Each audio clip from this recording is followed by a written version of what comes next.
गोकुळाष्टमीच्या तुम्हा सर्वांना हार्दिक शुभेच्छा. नमस्कार. अस्सल मराठी किचनमध्ये तुमचं स्वागत आहे. तर आज आपण गोकुळाष्टमीनिमित्त सुंठवडा बनवणार आहोत. हे सुंठवडा करायला खूपच सोपा आहे. श्रीकृष्णाच्या नैवेद्यासाठी केला जातो आणि खायलासुद्धा फार पौष्टिक आहे. चला तर मग व्हिडिओला सुरुवात करूया. सुंठवडा बनवण्यासाठी लागणारं साहित्य बघूया. इथं 1 वाटी मी खारीक घेतलेली आहे. फोडून त्यामधलं बिया काढून थोडंसं बारीक करून घेतलेलं आहे खारीक. मी वाटीचं मेजरमेंट घेतलेलं आहे, तुम्ही कपानंसुद्धा घेऊ शकता. इथं 1 वाटी मी खिसलेलं खोबरं घेतलेलं आहे. 2 चमचे डिंक घेतलेला आहे. 100 ग्रॅम खडीसाखर घेतलेली आहे मी. 2 चमचे पांढरे तीळ, 1 चमचा बडीशोप, 10 ते 15 काजू, 10 ते 15 बदाम. इथं मनुके घेतलेले आहेत मी 15 ते 20. इथं हिरवी वेलची घेतलेली आहे मी 4 ते 5. पिस्ता घेतलेला आहे. 1 चमचा खसखस आणि इथं घेतलेली आहे मी सुंठ घेतलेली आहे आणि इथं जायफळ घेतलेलं आहे. तुमच्याकडे जर अशी सुंठ नसेल तर तुम्ही सुंठ पावडरसुद्धा घालू शकता. आता आपल्याला यामधले काही साहित्य भाजून घ्यायचे आहेत. त्या अगोदर हा व्हिडिओ संपूर्ण पहा आणि व्हिडिओ आवडला तर एक लाईक नक्की करा. इथे एक कढई ठेवलेली आहे. आता एक कढईमध्ये सुरुवातीला आपल्याला खसखस भाजून घ्यायची आहे. आपल्याला गॅस एकदम बारीक ठेवायचा आहे. बारीक गॅसवर आपल्याला हे 2 मिनिट आपल्याला खसखस भाजून घ्यायची आहे. खसखस लगेचच भाजल्या जाते. खसखस आपली भाजलेली आहे तर आता आपण हे खसखस काढून घेऊया. खसखस काढून घेतलेली आहे. आता आपल्याला घ्यायची खारीक भाजून. खारीकसुद्धा आपल्याला व्यवस्थित भाजून घ्यायची आहे. अशी कुरकुरीत होईपर्यंत आपल्याला खारीक भाजून घ्यायची आहे.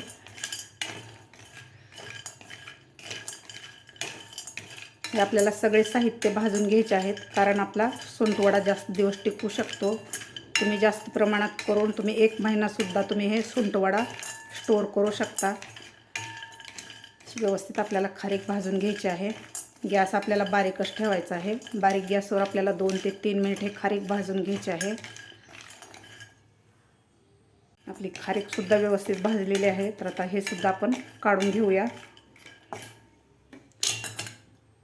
खारीक आपण काढून घेतलेली आहे. आता यामध्ये घालायचे आपल्याला काजू, बदाम आणि पिस्ता. व्यवस्थित आपल्याला हे सुद्धा 1 मिनिटभर भाजून घ्यायचे आहेत. जास्त लाल करायचे नाहीत. थोडंसं 1 ते 1.5 मिनिट आपल्याला हे भाजून घ्यायचे आहेत.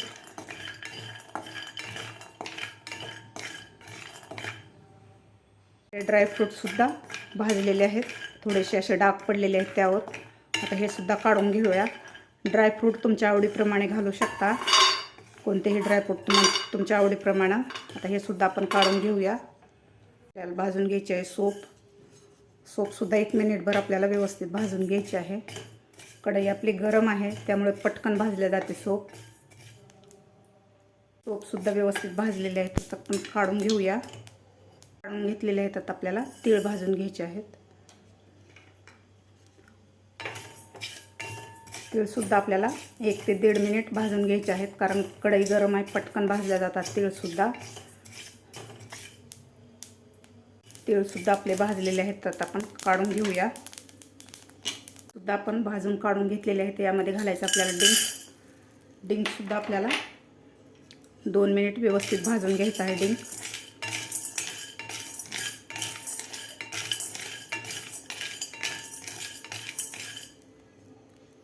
डिंकसुद्धा आपला व्यवस्थित भाजलेला आहे तर हे सुद्धा आपण काढून घेऊया.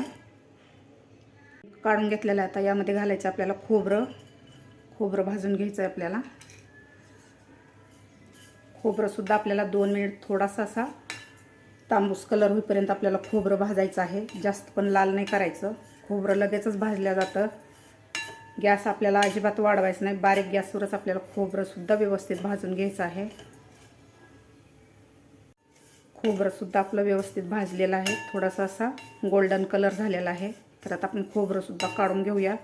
यापेक्षा जास्त आपल्याला खोबरं भाजायचं नाही आहे. खोबरंसुद्धा आपण काढून घेतलेलं आहे. तर यामध्ये घालायचे आपल्याला आता सुंठ घ्यायची भाजून. थोडीशी मी अशी फोडून घेतलेली आहे सुंठ. यामध्येच घालायची आपल्याला वेलची आणि जायफळ. आता हे सुद्धा आपल्याला 1 मिनिटभर फक्त गरम करून घ्यायचे आहेत. गॅस मी बंद केलेला आहे. कढई आपली भरपूर गरम आहे, त्यामुळे पटकन गरम होतात हे. आता हे सुद्धा आता आपण काढून घेऊया.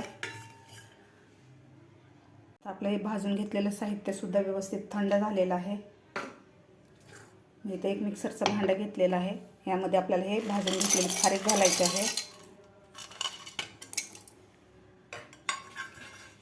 आता हे आपल्याला थोडीशी जाडसर अशी रवाळ अशी मिक्सरमधून काढून घ्यायची आहे खारीक. जास्त आपल्याला बारीक पावडर नाही करायची. मिक्सरमधून काढून घेतलेली खारीक एका ताटात काढून घेऊया.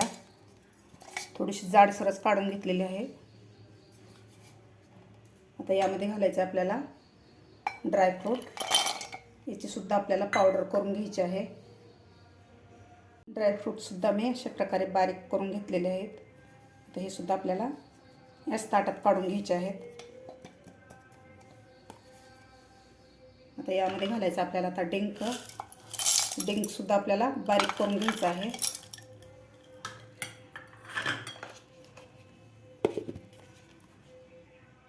डिंक सुद्धा अशा प्रकारे मी काढून घेतलेला आहे बारीक करून.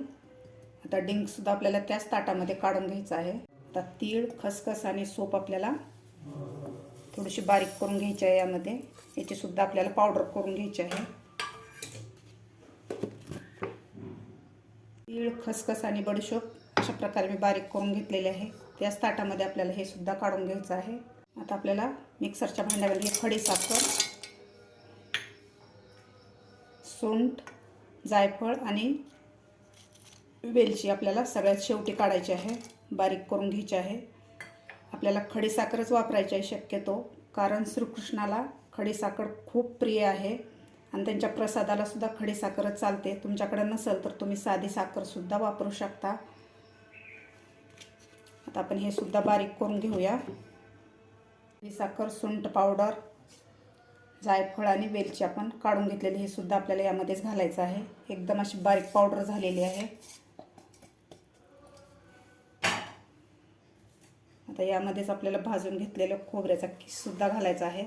थोडासा हाताने बारीक करून घालायचा आहे. आपल्याला हे मिक्सरमधून काढायचं नाही. मिक्सरमधून जर काढला तर जास्त बारीक होऊ शकतो आणि याला तेल सुटू शकतं. त्यामुळे आपल्याला हाताने बारीक करून यामध्ये घालायचं आहे. भाजून घेतल्यामुळे हे खोबरं पटकन हाताने बारीक होतं. अशा प्रकारे आता आपल्याला हे सर्व साहित्य मिक्स करून घ्यायचं आहे.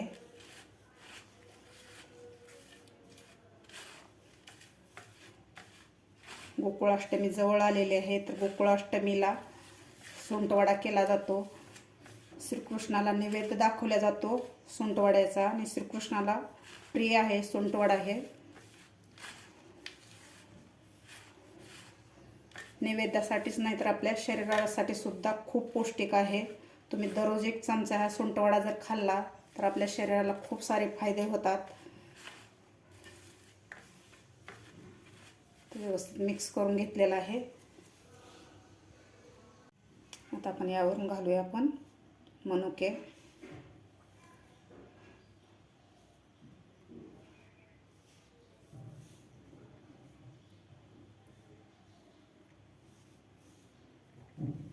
यावरून आपल्याला ठेवायचं आहे तुळशीचं पान. तुळशीचं पान हे श्रीकृष्णाला फार प्रिय आहे. असा मस्त आपला सुंटवडा तयार झालेला आहे. गोकुळाष्टमीनिमित्त आपला सुंटवडा तयार झालेला आहे. श्रीकृष्णाच्या नैवेद्यासाठी तुम्ही सुद्धा गोकुळाष्टमीला अशा प्रकारे सुंटवडा नक्की करून बघा. तुम्हाला माझी आजची रेसिपी आवडली असेल तर एक लाईक नक्की करा. माझ्या चॅनलवर नवीन असाल तर माझ्या चॅनलला नक्की सबस्क्राईब करा. बाजूच्या बेल आयकॉनवर क्लिक करा म्हणजे माझ्या व्हिडिओचे नोटिफिकेशन तुम्हाला सर्वात आधी मिळतील.